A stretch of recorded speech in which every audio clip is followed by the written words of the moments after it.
Basketball court sa tabi ng highway, bagong laruan ng mga bata. Mga totoy na kengkoy, delikado yan. Nasaan ba mga magulang nyo? Labo nyo.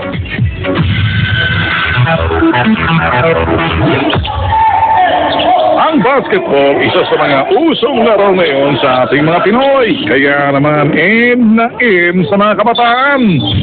Sa Regalado, Fairview, Quezon City, sa tabi lang naman ng highway, may itinayong basketball court.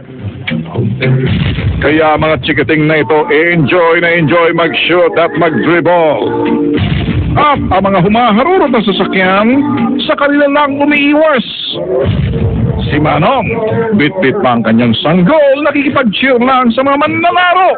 Sa halip na sawayin ng mga bata, tuloy lang siya sa kanyang panonood. Nasaan kaya mga masisipag na mga bagulang ng paslit na ito? Hoy! Hoy! Hoy! Mga kengkoy! Nga magulang!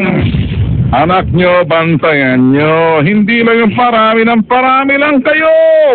Labono!